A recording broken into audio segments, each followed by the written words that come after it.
আশকোনায় র্যাবের ব্যারাকে হামলায় সন্দেহভাজন হিসেবে আটক হানিফ মৃধাকে 20 দিন আগে তুলে নিয়ে যাওয়া হয়। পরিবারের অভিযোগ, নির্যাতনেই মারা গেছে হানিফ। শুক্রবার আশকোনায় আত্মঘাতী হামলার পরই হানিফকে আটকের পর তার মৃত্যু হয় বলে জানায় র্যাব। পরিবারের দাবি, হানিফকে আটকের পর তাদের কাছ থেকে প্রায় 7 লাখ টাকা আদায় করা হয়েছে র্যাব 1-এর নামে। মনিরুল ইসলামের রিপোর্ট। শুক্রবার র্যাবের ব্যারাকে হামলার পরপরই সন্দেহভাজন হিসেবে আটক দেখানো হয় হানিফ মৃধাকে। এর 1.5 ঘণ্টা পর কুর্মিটোলা জেনারেল হাসপাতালে মৃত্যু হয় তার। এ ঘটনায় থানায় অপমৃত্যুর মামলা দায়ের করে র্যাব। ঢাকা মেডিকেলের মর্গে হানিফকে শনাক্ত করে পরিবারের সদস্যরা। তারা জানায়, 27 ফেব্রুয়ারি বরিশাল থেকে ঢাকায় আসার পথে আইনশৃঙ্খলা রক্ষাকারী বাহিনীর পরিচয়ে তুলে নেওয়া হয় হানিফ ও তার বন্ধু সোহেল মন্টুকে। তার পরদিন 28 ফেব্রুয়ারি একটি মাইক্রোবাসে করে হানিফকে হাতকড়া পরিয়ে নেওয়া হয় রাজধানীর রায়ের বাজারের বাসায়। র্যাব পরিচয়দানকারী দুজন এ সময় হানিফের মোটরসাইকেলটিও নিয়ে যায়। রাতে বাসায় আসছে, বাসায় এসে তালামালা ভাঙিয়ে ঢুকছে, ঢুকে টুকে মনে হয় এই মোটরসাইকেলের চাবি বিছাইছে, বুঝছেন? মোটরসাইকেলের চাবি বিছাইছে, পায় নাই, পরে মোটরসাইকেল তালা ভাঙিয়ে লইয়ে গেছে। 27 তারিখে সরমনাই মাহফিল থেকে আসা আখিরি মোনাজাত ওই যে লঞ্চে নামছে, ড্রাইভারে গাড়ি নিয়ে গেছিল, ওই ড্রাইভারের মারিয়ে ধরে হালাই থিয়ে ওই গাড়িটা নিয়ে গেছে।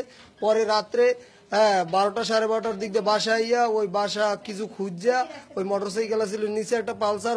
হানিফ ও তার বন্ধুকে তুলে নেওয়ার ঘটনায় এ মাসের 4 তারিখ জিডি করা হয় নারায়ণগঞ্জের সিদ্ধিরগঞ্জ থানায়। সবশেষ গেল বুধবার সকাল 10টার দিকে হানিফকে ফের রায়ের বাজারের বাসায় নেওয়া হয়। কালো রঙের র্যাব 1-এর একটি গাড়ি ও আগের সাদা মাইক্রোবাসে তাকে নেওয়া হয় বলে অভিযোগ পরিবারের। হুমকি ধমকি দিয়ে এ সময় নিয়ে যাওয়া হয় প্রায় 7 লাখ টাকার 2টি চেক। একটা 3 লাখ, একটা 3,70,000। চেক বই দিতে নিয়েছে, নিয়ে আমার মোবাইল নাম্বার নিয়েছে। আমার দেওয়ার কয় কি আমার স্বামী কয় তো বাচ্চাটা একটু কোলে লাভ, বাচ্চাটা কোলে দিয়েছে, একটু কোলে জড়াই ধরে কান্দে কালাড়ি রান্ত নিচে বলে।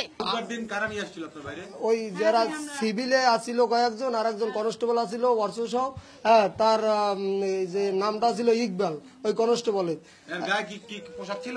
ওই পোশাক ছিল, র্যাবের পোশাক ছিল। বিস্ফোরণ ঘটনায় সন্দেহজনক আটক হানিফ মির্জা অসুস্থ হয়ে গেছে, কর্মীটোলা হসপিটালে এনেছে, সে মারা গেছে হৃদরোগে। কিন্তু তারে ধরা হয়েছে তো 27 তারিখে। আর এই ঘটনায় সে কিছু জানেই না এবং প্রাইভেট কার নিয়ে গেছে, মোটরসাইকেল একটা পালসার সেইটা নিয়ে গেছে। পরিবার বলছে, পুলিশ না ছাড়াই এখনো ঢাকা মেডিকেলের মর্গ থেকে হানিফ মৃধার মরদেহ বুঝে পাননি তারা। হানিফ মৃধার পরিবারের অভিযোগ সম্পর্কে কোনো মন্তব্য করেনি র্যাপিড অ্যাকশন ব্যাটালিয়ন। আনুষ্ঠানিকভাবে কথা না বললেও র্যাব 1-এর কর্মকর্তাদের দাবি, আশকোনা হামলার পরই হানিফকে আটক করা হয়। মারা যাওয়ায় তার কাছ থেকে কোনো তথ্য পাওয়া যায়নি। মনিরুল ইসলাম, যমুনা নিউজ, ঢাকা।